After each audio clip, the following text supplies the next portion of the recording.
देखिए अभिषेक, उससे पहले आपकी अनुमति से मैं आज का जो जासूसी कांड प्रकरण हुआ है उस पर 1-2 मिनट बोलना चाहता हूँ, अगर आप अनुमति दें। बोलने सर। देखिए आज जो कुछ हुआ चंपई सोरेन जी के जो आरोप लगाया उन्होंने, जो प्राथमिकी दर्ज हुई, ये कभी भूतो न भविष्यति झारखंड के इतिहास में कभी नहीं हुआ कि एक पूर्व मुख्यमंत्री जो सिर्फ 1.5 महीने पहले तक मुख्यमंत्री था उसकी जासूसी कराई जा रही हो साहब। और एक ना यूरोप में थिएटर ऑफ द एब्सर्ड चलता था सेकेंड वर्ल्ड वॉर के बाद, यानी कुछ भी लॉजिक के बिना कोई चीज है उसको लेकर नाटक होता था, यानी थिएटर ऑफ द एब्सर्ड, बिना लॉजिक का। उसके बाद बिना लॉजिक का यहाँ पे जस्टिफिकेशन हो रहा है साहब। और मैं स्पेशल ब्रांच की इसमें गलती नहीं मानता हूँ। स्पेशल ब्रांच क्या करेगा साहब, वो तो हुक्म जो आएगा हुक्मरानों का उनको तामील करना है। तो आया होगा हुक्म कि भाई जासूसी कीजिए। अब चंपई सोरेन जी की तो जासूसी हो रही थी, और जासूसी भी किस कदर हो रही थी साहब। वो उसी प्लेन से जाते हैं कलकत्ता से दिल्ली, उसी होटल में रहते हैं, तस्वीरें खींचते हैं। दिल्ली पुलिस में एफआईआर होता है, तस्वीरें उनके पास से बरामद होती है जो वहां के जाकर मिल रहे थे लोगों से, अपने क्रेडिट कार्ड से होटल का बिल देकर ये जाते हैं। और बाद में तो इनका पुराना ट्रैक रिकॉर्ड है ना बहाना बनाने का। अब स्पेशल ब्रांच बहाना बना रहा है कि कमान कटा था, तो इनका उस समय कमान कहां कटा था जब मुख्यमंत्री के हाउस गार्ड के AK-47 एक सत्ता का दलाल प्रेम प्रकाश के घर बरामद हुआ था। उस समय क्या लॉजिक दिया था याद है? शाम को बारिश हो रही थी तो दोनों गार्ड इत्तेफाक से उन्हीं के घर के आसपास थे प्रेम प्रकाश के, तो वहीं पे जाकर हथियार रख दिया। तो अब यही तरह का लॉजिक यहां रिपीट हो रहा है साहब। शर्म करनी चाहिए। एक पिता तुल्य व्यक्ति जो मुख्यमंत्री हेमंत सोरेन जी के पिता के उम्र के समकक्ष है, उतना ही पुराना उनका करियर है जेएमएम में, उतना ही पुराना उनका आंदोलनकारी इतिहास है।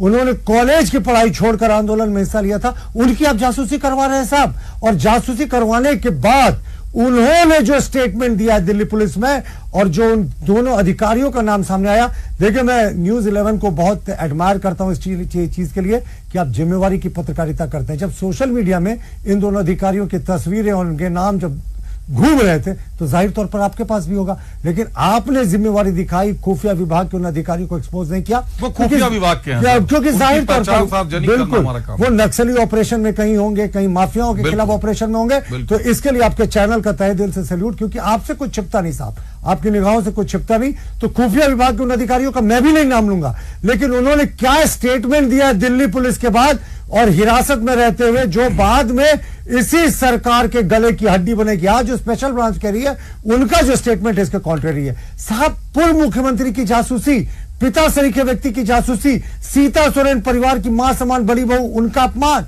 और इन्होंने क्या कहा, चंपई सोरेन जी को अपने सहयोगी दलों के नेताओं से गद्दार और विभीषण तक कहलवा दिया। और बगल में हेमलाल जी बैठे हैं, कुछ ही दिन 1-2 दिन पहले ही इन्होंने कहा था लोबिन हेम्ब्रम के बारे में, जब बातचीत हो रही थी तो उन्होंने कहा था मंदबुद्धि से तुलना की थी, और कहा था कांके मानसिक आरोग्यशाला में जैसे शौक दिया जाता है वैसे तार जोड़ा जाता है वैसे किया जाता है साहब। इस तरीके से हमारे भी पार्टी को नेता छोड़कर गए जयप्रकाश भाई पटेल, हमारी शुभकामनाएं, कुणाल साड़ंगी हमारी शुभकामनाएं। उन्होंने भले ही जो कहा हमारी पार्टी के बारे में, लेकिन हम उच्च मर्यादा का पालन करते हुए कभी किसी के बारे में प्रतिकूल टिप्पणी नहीं करते साहब। आपकी इच्छा थी, आपकी रणनीति जो रही होगी, आप चले गए, लेकिन आपने पूर्व मुख्यमंत्री को, और एक देखिए 4 स्टार 5 स्टार होटल में क्या नियम होते हैं अभिषेक में, बड़ा ये इंपॉर्टेंट पॉइंट है, किसी महिला गेस्ट को ऊपर के फ्लोर में जाकर मिलने की इजाजत नहीं होती।